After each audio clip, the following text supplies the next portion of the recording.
بسم اللہ الرحمن الرحیم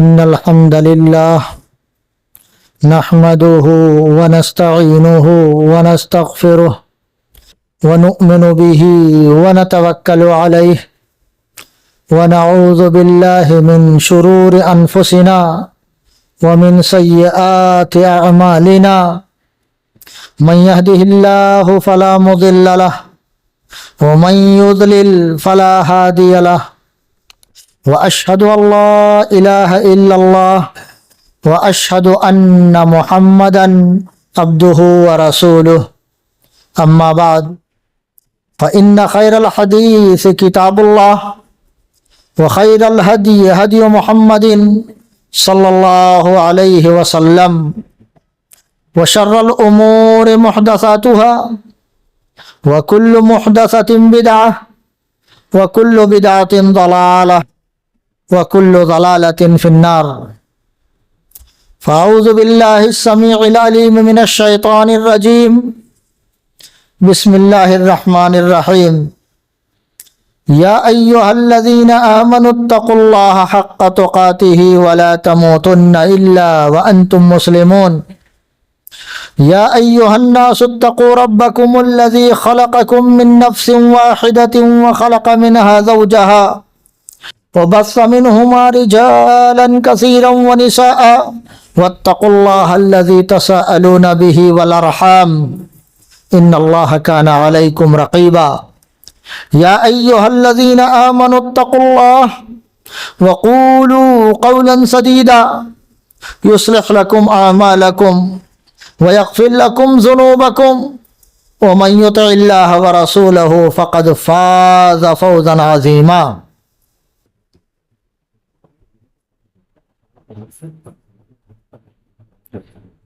برادران اسلام، دینی و ملی بھائیوں، ماؤں اور بہنوں، آپ کے سامنے قرآن کریم کی کچھ 3 آیتوں کا تلاوت کیا گیا۔ آپ کے سامنے وہ خطبہ پیش کیا گیا جو رسول اللہ صلی اللہ علیہ وسلم تمام اہم کاموں کے وقت جو لوگوں کو سکھاتے تھے تو اسی خطبے سے شروع کرتے تھے۔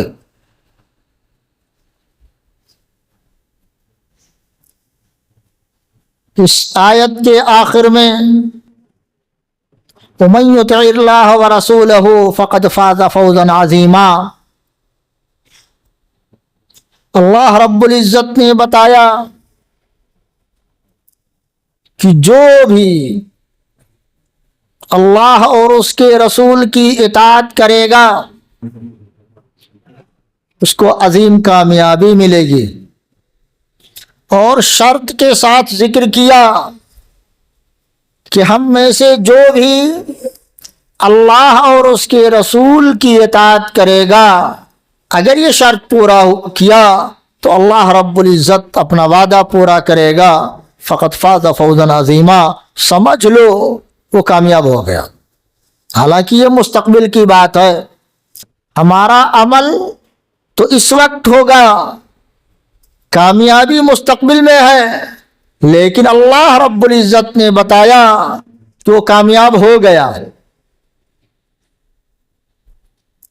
اسی طریقے سے خطبہ حاجہ میں جو رسول اللہ صلی اللہ علیہ وسلم کا فرمان تھا اس میں بھی یہی تھا،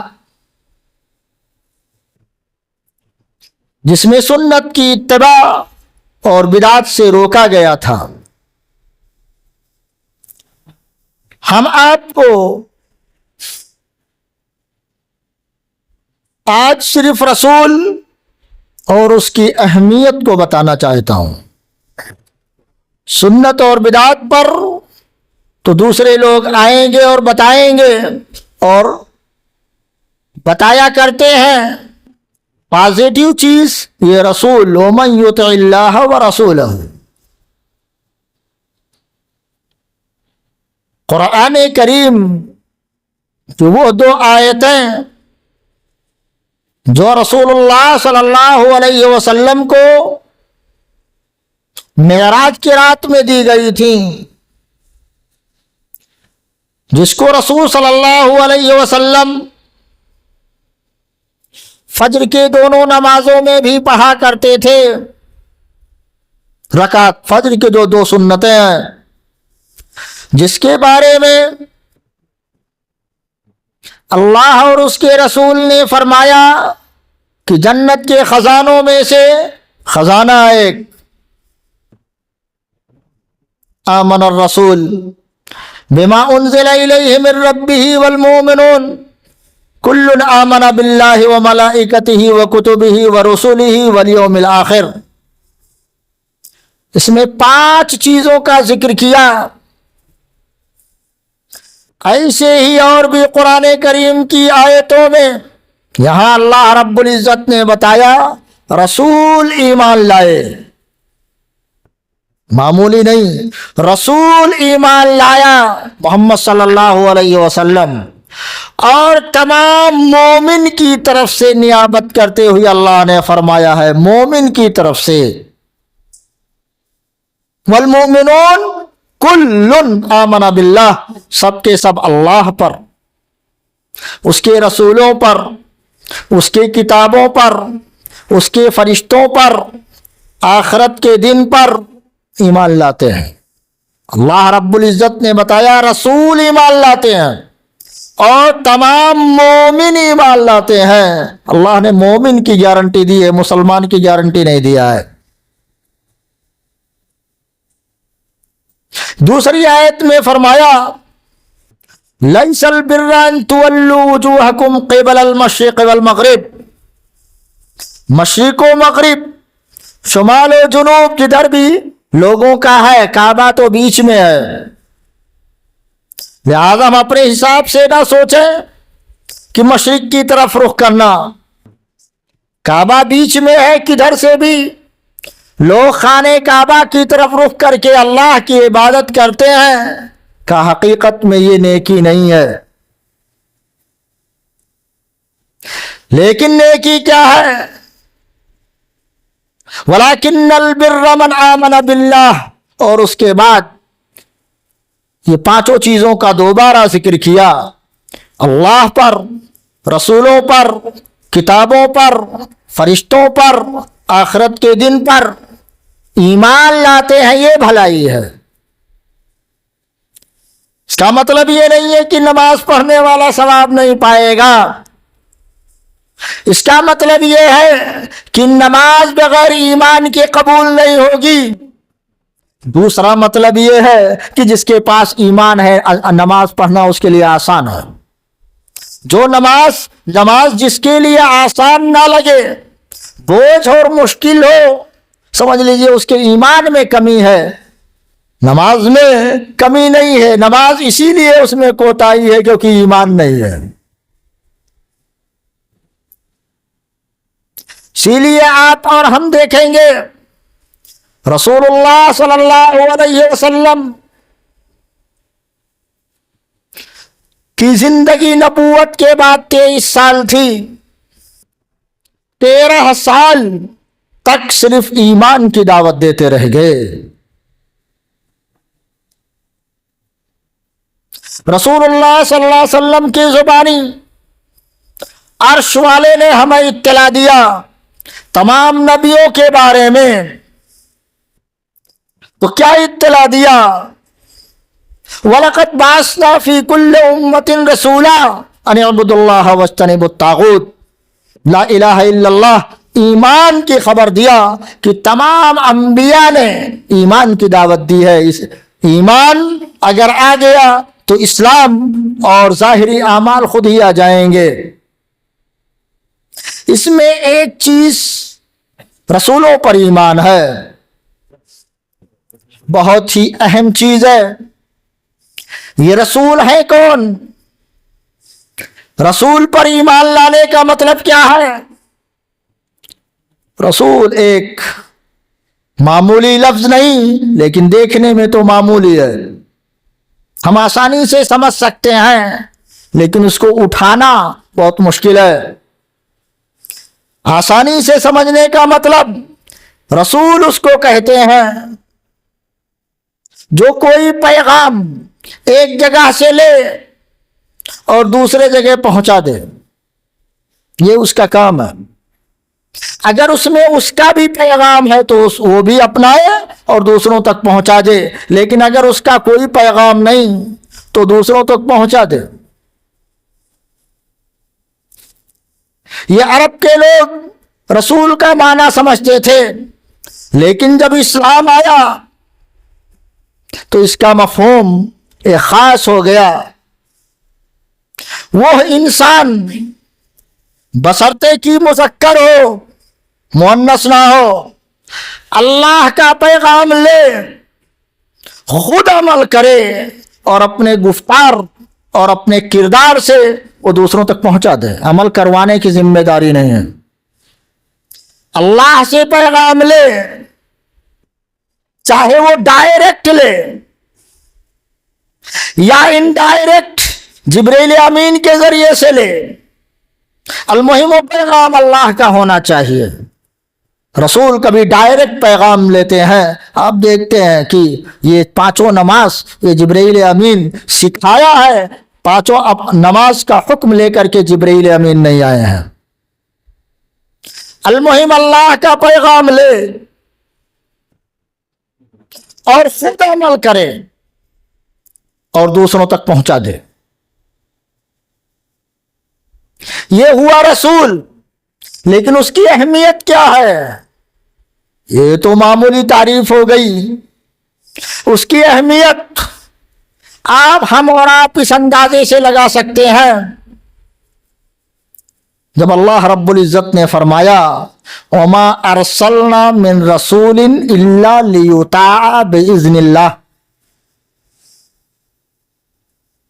جتنے بھی رسول کو ہم نے بھیجا، چاہے وہ نوح علیہ السلام ہو یا نبی آخر الزمان محمد صلی اللہ علیہ وسلم ہے، سب کے بارے میں اللہ رب العزت نے یہ اطلاع دیا کہ اللہ آرڈر دے رہا ہے کہ ان کی آپ اتباع کرو، ان کی اطاعت کرو۔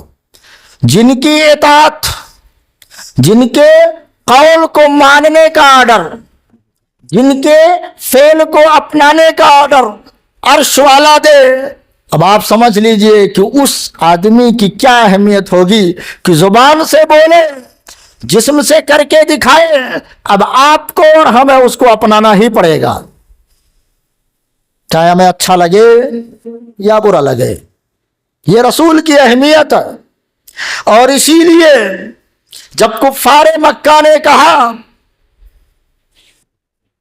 کہ یہ رسالت اللہ رب العزت اس غریب مسکین جس کا نہ کوئی حامی ہے نہ مددگار ہے، اس کو کیوں دے دیا؟ اس کو مکہ اور طائف کے دو عظیم لوگوں کو کیوں نہیں دیا؟ یعنی سب کے ذہن میں یہ تھا کہ رسالت مالدار کو ملتی ہے، رسالت پاورفل آدمی کو ملتی ہے، تو اس کی تردید کیا اللہ رب العزت نے۔ لولا نزل هذا القرآن على رجل من القريتين عظیم، اللہ کو رسول بنانا ہی تھا، پیغام دینا ہی تھا، تو مکہ اور طائف کے بڑے بڑے لوگوں میں سے کسی کو کیوں نہیں دیا؟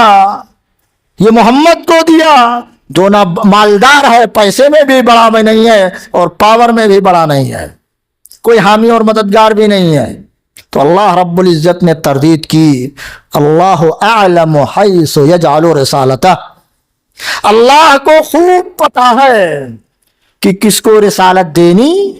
رسالت کا حقدار محمد صلی اللہ علیہ وسلم ہے، اس لیے ہم نے اس کو رسول بنایا۔ رسالت کا حقدار آپ کا عروہ ابن مسعود، ابن عبد علیل وغیرہ نہیں ہے، کیونکہ یہ مالدار ہیں۔ جس طریقے سے مال ہمارا ہے، جس کو چاہتا ہوں دیتا ہوں، جس طریقے سے پاور ہمارے ہاتھ میں ہے، جس کو چاہتا ہوں دیتا ہوں، کسی کو امتحان لینے کے لیے، کسی کو کامیاب کرنے کے لیے، ایسے ہی یہ رسالت جو جس کا حقدار ہے، مجھے پتا ہے کس کو دینا چاہیے۔ تو اللہ رب العزت نے منتخب کیا، اور اس کے بعد ہم سب کو اور قیامت تک آنے والے ہر فرد کو، چاہے وہ مرد ہو یا عورت، چاہے وہ انسان ہو یا جنات، فرض کر دیا ہے اطاعت کرو، کرے گا تو پائے گا۔ اب آپ کہیں گے صرف مسلمان نہیں، مسلم ہو غیر مسلم ہو، سکھ ہو عیسائی ہو، سب پر رسول کی اطاعت فرض کیا ہے۔ جو مانے گا، اب اسی میں سے مسلمان ہم میں سے کچھ ہے لا الہ الا اللہ محمد الرسول اللہ پڑھ لیے، صرف اتنا ہی مانتے ہیں، تو اتنے ہی کا ثواب ملے گا۔ مسجد کے قریب نہیں جاتے، روزے کے قریب نہیں جاتے، ٹھیک ہے، لیکن جو جتنا مانے گا اس کو اتنا ملے گا۔ یہ ہے رسول کا حق۔ رسول کا حق بتانے کے لیے بہت ہی ٹائم چاہیے، لیکن اللہ نے منتخب کیا اور کہا اس کی بات مانو اور اس کے نقش قدم کو اپناؤ۔ سوچنے کی ضرورت نہیں ہے کہ یہ ٹھیک ہے کہ ٹھیک نہیں ہے، کیا کرو۔ واللہ یعصمک من الناس، اے محمد آپ کو اللہ لوگوں سے بچائے گا، یعنی آپ سے یہی نہیں کہ صرف مارنے سے بچا لے گا، سزا دینے سے بچا لے گا، نہیں، اگر آدمی آپ سے زبردستی غلط کراتا ہے تو غلطی سے بھی بچا لے گا۔ یعنی رسول کا کوئی کام غلط نہیں ہوتا، رسول کی کوئی سوچ غلط نہیں، اگر اتفاق سے کہیں اس میں غلطی کا شائبہ ہونا ہوتا ہے تو اللہ رب العزت فوراً اس کی اصلاح کر دیتا ہے۔ وَلَا تَقُولَنَّ لِشَيْءٍ إِنِّي فَاعِلٌ ذَلِكَ غَدًا إِلَّا أَن يَشَاءَ اللَّهُ۔ اے محمد آپ نے یہ کیسے کہہ دیا صلی اللہ علیہ وسلم کہ میں کل بتاؤں گا؟ یہاں رسول صلی اللہ علیہ وسلم سے چوک ہو رہی تھی، اللہ رب العزت نے فوراً اصلاح کر دیا۔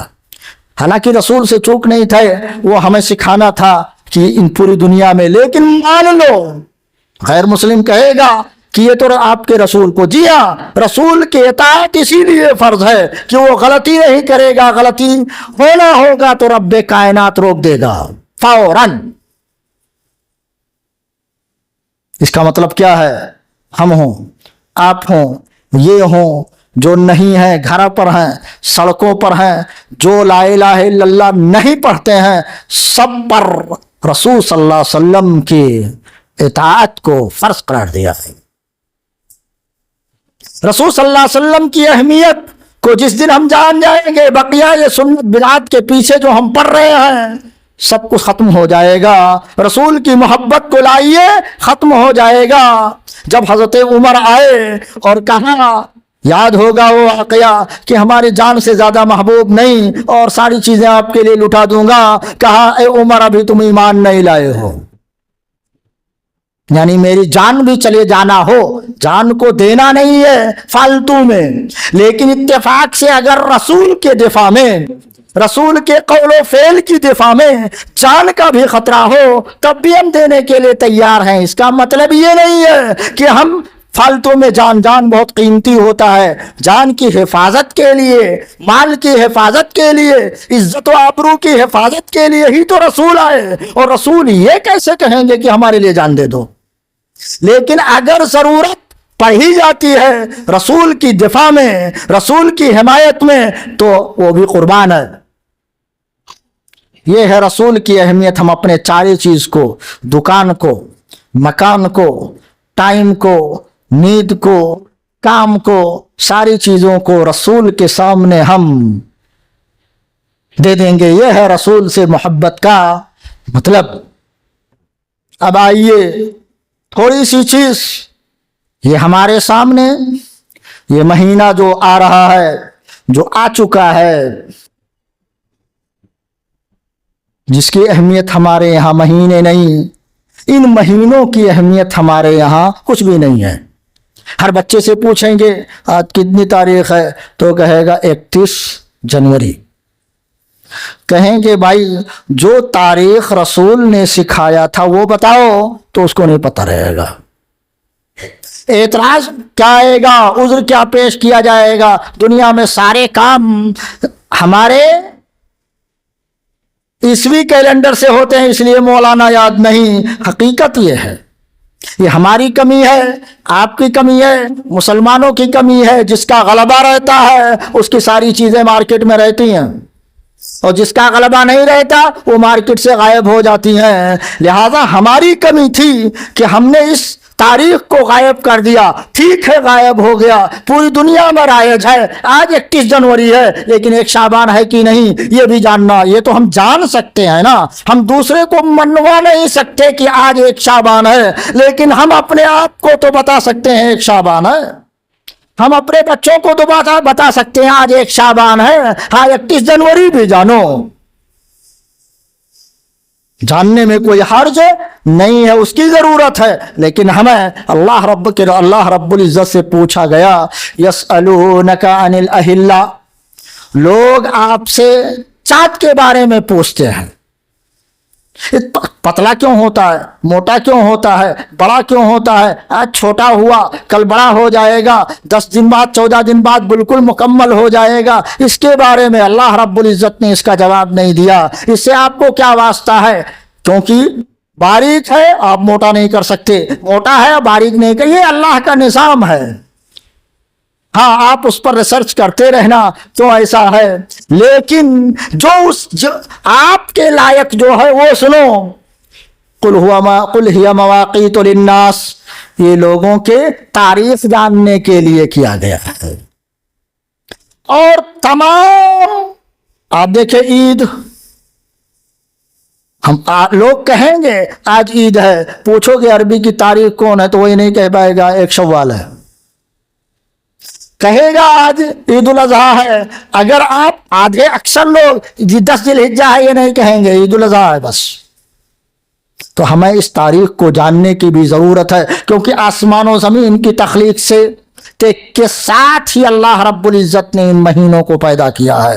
لہذا ٹھیک ہے ہمارا کام اس سے نہیں ہو رہا ہے، لیکن ہم اس ناحیے سے جانیں گے کہ اللہ رب العزت نے، رسول اللہ صلی اللہ علیہ وسلم نے یہ تاریخ فکس کیا ہے، اس لیے ہم جانتے ہیں، تو اللہ اور اس کے رسول سے محبت کی بنا پر بھی ہم ثواب پائیں گے۔ اللہ رب العزت سے دعا ہے کہ اللہ تعالی ہمیں رسول کے اطاعت اور اتباع فرما برداری کرنے کی توفیق دے۔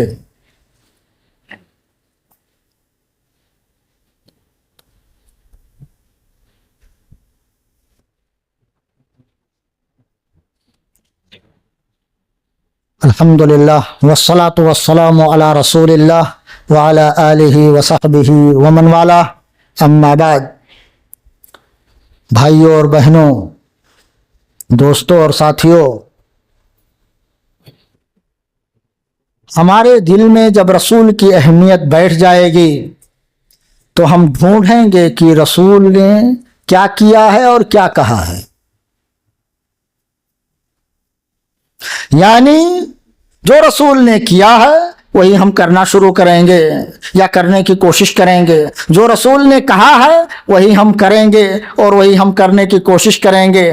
پیچھے ہٹنے سے دور رہیں گے، گرچہ ہم رسول نہیں ہیں، رسول سے پیچھے ہی رہیں گے، اتنا نہیں ہو پائے گا، لیکن طاقت تو ہوگی کہ ہمیں یہ کرنا چاہیے۔ لیکن اس سے اہم یہ ہے کہ رسول سے آگے بڑھنے کی کوشش، کیوں؟ یہ یقین ہوگا ہمارے پاس کہ اگر رسول نے اس کام کو نہیں کیا ہے تو اس کا مطلب یہ کام بہتر ہے ہی نہیں، ورنہ رسول ضرور کرتا۔ رسول نے بات نہیں بولی ہے اس کا مطلب یہ بات بہتر ہے ہی نہیں، اور کیونکہ رسول سے کوئی اچھائی کا کام چھوٹ نہیں گیا ہے، اور رسول سے کوئی اچھی بات چھوٹی نہیں ہے، ہر اچھی چیز کو بتا دیا ہے۔ اب جو نہیں بتایا وہ غلط ہی ہے۔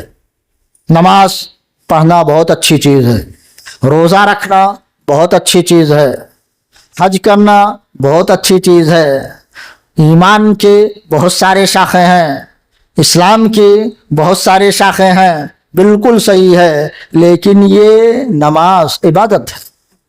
تو عبادت کب ہوگا یہ ہمیں رسول سے پتہ چلے گا کہ عبادت یہ کب ہے۔ اگر ہم یہی نماز سورج کے نکلتے وقت پڑھنے لگیں گے تو یہ عبادت ہو جائے گا کہ گناہ ہو جائے گا۔ تو نماز یہ نہیں جیسا کہ لوگ کہیں کہ بھائی روزہ رکھنے سے روک رہے ہیں، نماز پڑھنے سے روک رہے ہیں، کسی کو نہیں روکتا۔ آپ جو چاہیں کریں، سب آزاد ہے، لیکن وہ عبادت اسی وقت ہوگا جب اللہ کے لیے ہو اور رسول کے طریقے کے مطابق ہو۔ رسول صلی اللہ علیہ وسلم نے مستحب کیا پیر کا جمعرات کا روزہ، رسول صلی اللہ علیہ وسلم نے مستحب کیا ایام 20 کا روزہ، 13، 14، 15۔ رسول صلی اللہ علیہ وسلم نے واجب کر دیا رمضان کا روزہ، رسول صلی اللہ علیہ وسلم نے واجب کر دیا کفارے کا روزہ، رسول صلی اللہ علیہ وسلم نے واجب کر دیا نذر کا روزہ، رسول صلی اللہ علیہ وسلم نے حرام کر دیا عید اور بقرعید کا روزہ، رسول صلی اللہ علیہ وسلم نے مستحب قرارا یوم عرفہ کا روزہ، رسول صلی اللہ علیہ وسلم نے مستحب کیا یوم عاشورہ کا روزہ۔ یہ رسول صلی اللہ علیہ وسلم کو اتھارٹی ہے کہ کون سے کام کو آپ عبادت کہیں گے، نہ کہ ہر نماز عبادت ہے، نہ کہ ہر روزہ عبادت ہے۔ اگر وہ رسول کے بتائے ہوئے طریقے، رسول کے بتائے ہوئے وقت، رسول صلی اللہ علیہ وسلم کے بتائے ہوئے دن پر ہو تو وہ عبادت ہے، ورنہ وہ عبادت نہیں ہے بلکہ گناہ ہو جائے گا۔ کل محدثۃ بدعہ۔ اب آپ یہ سوال، رسول صلی اللہ علیہ وسلم وہ کام جو بقیہ دنوں میں کرتے رہے ہوں، اس میں زیادہ کیا ہے، صرف ایک چیز ہے اور وہ روزہ، اور کوئی ایسا کام جو بقیہ دنوں میں نہ کیا ہو اس مہینے میں کر رہے ہوں، یہ کوئی ایسا کام ہے ہی نہیں۔ اسپیشل طور پر صرف روزہ ہے۔ اس لیے رسول صلی اللہ علیہ وسلم شعبان میں بہت زیادہ روزہ رکھا کرتے تھے، اور رسول روزے کے طریقے بھی ہیں، بلکہ بعض میں یہ ہے کہ اکثر روزہ رکھتے تھے۔ لہذا اگر ہمیں نہیں بلکہ ہمیں چاہیے کہ زیادہ سے زیادہ شعبان کے مہینے میں روزہ رکھیں، لیکن اس کے علاوہ اور کوئی بھی کام اب رسول صلی اللہ علیہ وسلم نے اسپیشل کیا ہو جو اس میں نہ کرتے ہوں نہیں ثابت ہے۔ لہذا کوئی ایسا کام جو آپ لیلۃ القدر کے لیے فکس ہے، جو وہ آپ اس میں کریں، یا کبھی نہیں ہم کرتے تھے اس میں اسپیشل طور پر کریں اور مزید ثواب کی نیت کریں، ثواب اسی پر ملے گا جو اللہ کے لیے ہو، رسول کے طریقے کے مطابق ہو، کیونکہ رسول کے طریقے کی مخالفت کوئی کام اچھا ہو ہی نہیں سکتا چاہے جتنا آپ کریں۔ لہذا اگر کسی کو اگر نہیں کرنا چاہیے، زیادہ سے زیادہ اگر طاقت ہے تو شعبان کے مہینے میں روزہ رکھنا چاہیے۔ رسول صلی اللہ علیہ وسلم نے کہا، رسول صلی اللہ علیہ وسلم سے جب پوچھا گیا کہ اتنا روزہ آپ رکھتے ہیں شعبان میں جتنا اور کسی مہینے میں نہیں رکھتے، تو رسول صلی اللہ علیہ وسلم نے جواب دیا دو، ایک تو رجب اور رمضان کے بیچ میں پڑتا ہے، اس لیے اس سے لوگ غافل ہو جاتے ہیں، کہتے ہیں اب تو رمضان آ ہی رہا ہے اس میں روزہ رکھیں گے تو شعبان میں رکھنے کی کیا ضرورت، اس لیے لوگ غافل ہو جاتے ہیں، تو یاد دلاتا ہوں۔ اور دوسرا، اس دن نہیں، اس مہینے میں عمل اللہ کے یہاں پیش کیا جاتا ہے، اس دن نہیں 15 شعبان کو پیش کیا جاتا ہے۔ رسول صلی اللہ علیہ وسلم اس مہینے میں، گویا کہ وہ مہینہ آپ کے عمل کا پیش ہونے کا ایک تاریخ بھی ہو سکتا ہے، 2 بھی ہو سکتا ہے، 4 بھی ہو سکتا ہے، یہ کوئی فکس نہیں ہے کہ 15 شعبان ہی ہو۔ جیسا کہ رسول صلی اللہ علیہ وسلم جمعرات کو روزہ رکھتے تھے، کیونکہ جو ہر بجٹ جو ہے ہفتہ واری بجٹ جمعرات کو اللہ کے ہاں پیش کیا جاتا ہے۔ رسول صلی اللہ علیہ وسلم عصر اور فجر کے بارے میں بتایا، یہاں روزانہ کا بجٹ پیش کیا جاتا ہے، رات کا بجٹ فجر میں اور دن کا بجٹ عصر میں، تو وہاں رکھتے تھے، وہاں آپ نماز میں اسپیشل حاضر ہوتے تھے۔ پیر کو اور جمعرات کو روزہ کہا گیا، اس دن بجٹ پیش ہوتا ہے ہمارے ہر ہفتے کا، تو میں چاہتا ہوں میرا بجٹ پیش ہو اور میں روزے سے رہوں۔ ایسے ہی کہا شعبان کے مہینے میں 15 اور 14 اور 13 تاریخ کو نہیں، شعبان کے مہینے میں انسان کا جو ہے سالانہ بجٹ پیش ہوتا ہے، اس لیے میں چاہتا ہوں کہ میں روزہ رکھوں۔ بہرحال یہ رسول صلی اللہ علیہ وسلم نے اتنا بتایا ہے، لہذا ہمیں اتنا ہی جاننا چاہیے، اور بقیہ جو چیزیں خرافات وغیرہ ہیں یہ کسی صحیح حدیث سے نہیں ہے۔ زیادہ سے زیادہ آپ روزہ رکھیں، اور نہ روزہ رکھ پائیں تو اور کوئی کام رسول کے خلاف والا نہ کریں. ان اللہ و ملائکتہ یصلون علی النبی یا ایھا الذین آمنوا صلوا علیہ وسلموا تسلیما. اللہم صل علی محمد وعلی آل محمد کما صلیت علی ابراہیم وعلی آل ابراہیم انک حمید مجید. عباد اللہ یرحمکم اللہ. ان اللہ یأمر بالعدل والإحسان وإیتاء ذی القربى وینہی عن الفحشاء والمنکر والبغی لعلکم تذکرون. اذکروا اللہ یذکرکم وادعوہ یستجب لکم ولذکر اللہ اکبر واللہ یعلم ما تصنعون.